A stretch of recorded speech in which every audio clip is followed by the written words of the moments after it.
com uma visita histórica do patriarca russo ortodoxo de Moscou, Kirill, à Terra Santa. De 9 a 14 de novembro, Kirill se reuniu com muitos líderes políticos e religiosos, além de ter dado um sinal de esperança para a comunidade cristã russa que vive na Terra de Deus.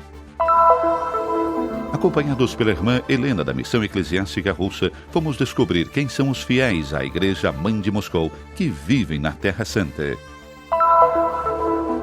Turismo em aumento. Mais de 3 milhões de pessoas entre janeiro e outubro. A maior parte peregrinos cristãos, com previsões de crescimento em 2013. O ano acadêmico do Studium Biblicum Franciscanum teve início também esse ano com a palestra oficial ministrada pelo professor José Manuel Caro Sanches, da Pontifícia Universidade Salamanca. A chave é a educação. Queremos que os jovens cristãos não abandonem a Terra Santa. O trabalho da Franciscan Foundation for the Holy Land.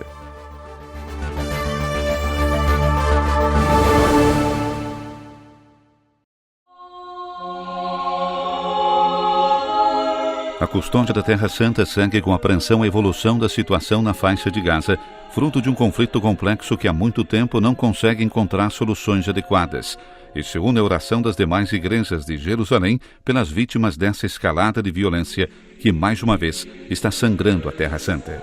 Da mesma forma, o Patriarcado Latino de Jerusalém manifesta sua profunda preocupação e solidariedade às vítimas, rezando para que todos aqueles que têm responsabilidade nessa situação não cedam ao ódio e recordem que a violência não traz qualquer utilidade a essa crise.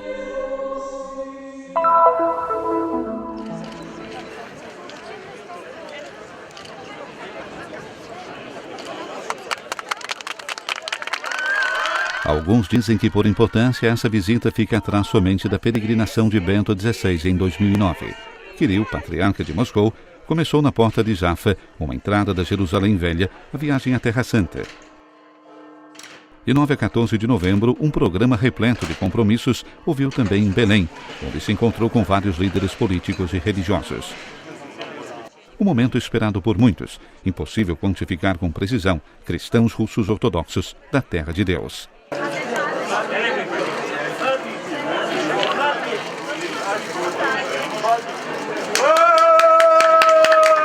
O abraço com Teófilo III, líder religioso da Igreja Ortodoxa Grega em Jerusalém, é a última saudação de rito antes da entrada solene no Santo Sepulcro.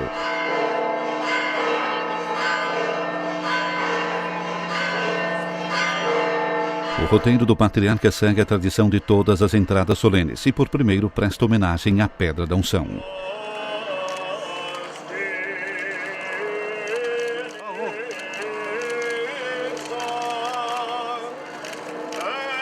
A rezar com ele uma multidão que enche toda a Basílica da Ressurreição.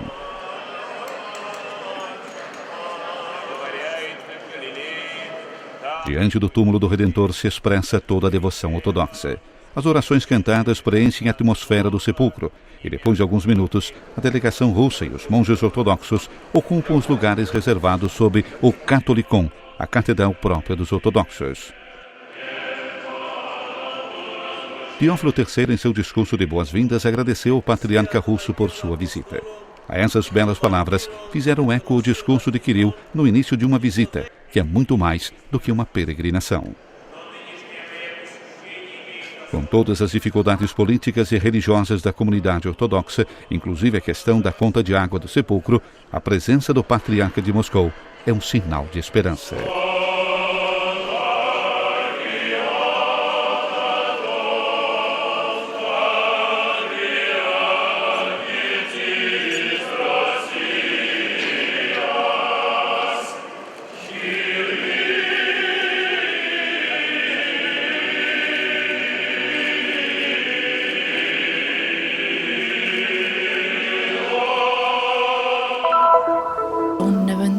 Um evento muito importante, histórico.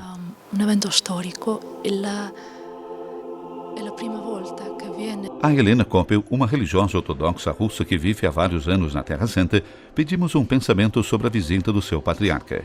Assim como ela, são muitos os cristãos russos que vivem nesses locais, fiéis à Igreja Mãe de Moscou. Difícil determinar exatamente quantos, porque é uma realidade pouco conhecida.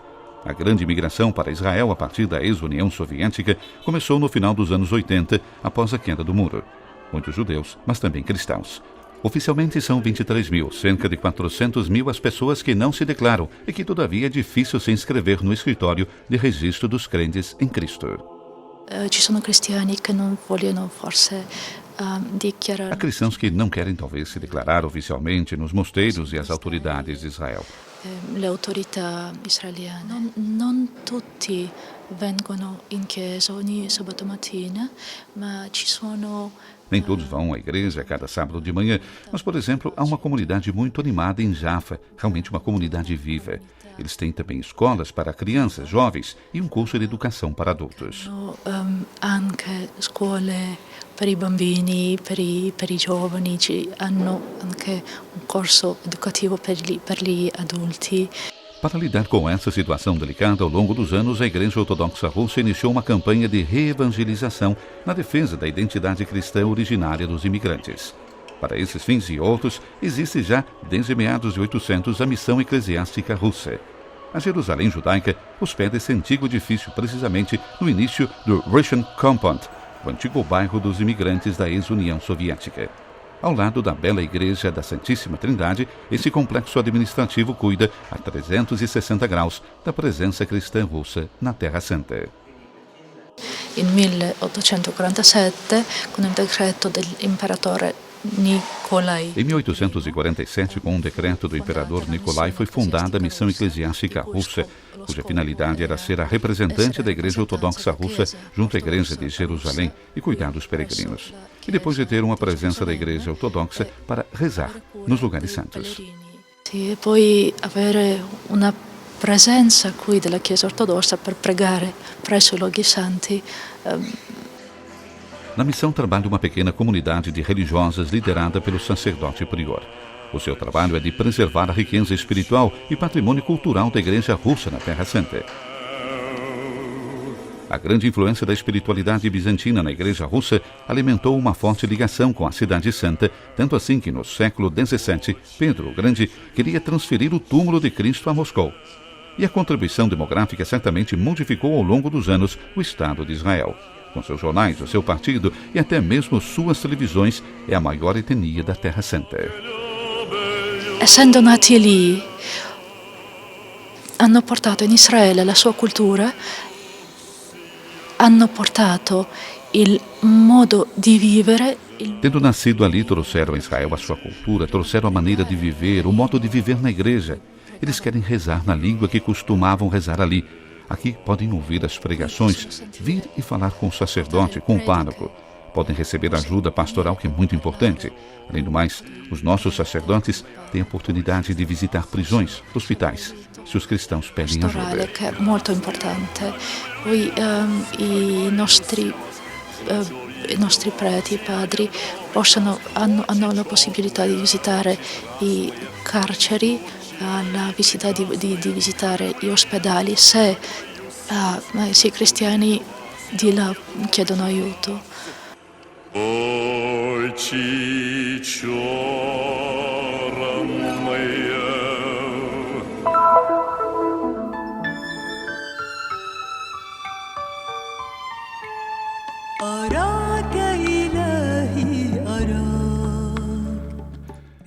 Mais de 3 milhões de pessoas, um aumento de 8% em relação ao ano passado.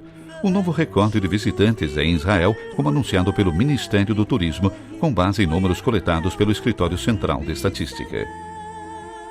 Os dados se referem ao período de janeiro a outubro de 2012 e revelam um aumento constante na chegada de turistas ao longo desse ano.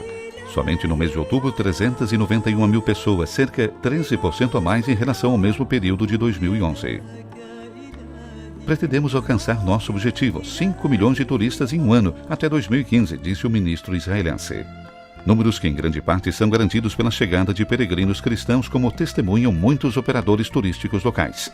Há quem afirma que cerca de 3/4 de todos os visitantes são, de fato, os peregrinos, e que as reservas para 2013 têm demonstrado um ulterior aumento nas chegadas, com grupos muito numerosos previstos para o período da Páscoa e verão.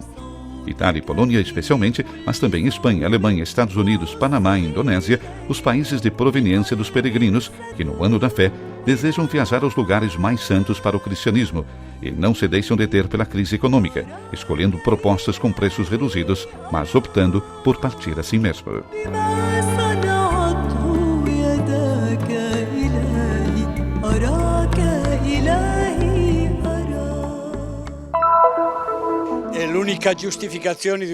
A única justificativa para um centro como o Studium Biblicum Franciscanum é preparar os professores que irão ajudar os ministros a pregar a palavra de Deus. É essa a finalidade do Studium Biblicum explicada e bem resumida pelo professor Sanches Caro, da Pontifícia Universidade de Salamanca. Foi o próprio sacerdote espanhol a proferir o discurso de abertura no início do ano acadêmico. Exegese teológica ou científica da Bíblia, ou seja, qual o método a ser utilizado para interpretar as Sagradas Escrituras. Mas atenção, recomenda o professor e teólogo espanhol, não se pode deixar a Bíblia só às universidades, porque a palavra de Deus deve estar a serviço do povo de Deus. Então, também o método muda. Se somente usamos os métodos científicos, nós vamos aprender muitas coisas, mas são coisas do passado. Em vez disso, se nos aproximamos da Bíblia como palavra de Deus, porque o Espírito de Deus falou com o autor, então as palavras da Bíblia são importantes para a minha vida pessoal hoje. Le parole della Bibbia sono significative per la vita mia personale oggi. A relação entre exegese e teologia é uma questão muito debatida dentro da Igreja, de modo que também o Papa Bento XVI falou de improviso durante o sínodo precisamente sobre essa relação. Ciência e fé ocupam, cada uma, o seu lugar, sem necessidade de divisão. Assim, conclui o professor Sanches, em sintonia com o Papa, com um último, veja bem, final. Se não ci fosse l'omelia domenicale, se não existisse a homilia dominical, os métodos histórico-críticos seriam uma coisa inútil e sem sentido. Insignificante. Na segunda parte, Giovanni Gianfrati e Antônio Timato, ambos pesquisadores do CNR, falaram pela primeira vez em Jerusalém, após a coletiva de imprensa de Roma, sobre o estado de saúde das oliveiras do Getsemane. Em seus discursos, confirmaram a boa saúde das árvores milenares, filhas geneticamente falando das oliveiras mais antigas, que remontam, sem dúvida, ao tempo de Jesus. Testemunhas também elas de sua paixão.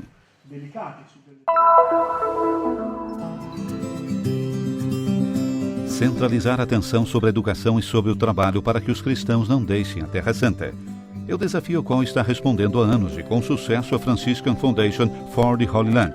Fundada em 1994, tem a sua sede nos Estados Unidos e trabalha com o patrocínio da Custódia da Terra Santa, promovendo, entre outras coisas, um programa que permite aos alunos merecedores o acesso à universidade, graças às bolsas de estudo, como nos conta o padre Peter Vasco, franciscano e presidente da Fundação. Percebemos que esses jovens que estavam prestes a deixar a Terra Santa nos pediam de poder receber uma educação superior. Fomos aos Estados Unidos e conseguimos uma grande quantidade de financiamentos para esse programa. Pudemos dar mais de 225 bolsas de estudo para 225 estudantes cristãos.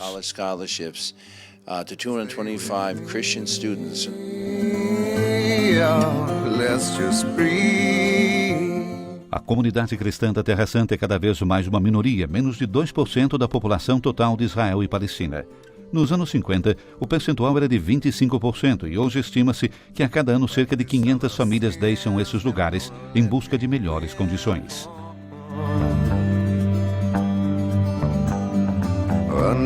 As causas da imigração cristã não são só os problemas políticos, mas também os problemas econômicos, relacionados com os altos custos de moradia e do acesso à instrução, com a consequente dificuldade de encontrar um emprego. Cerca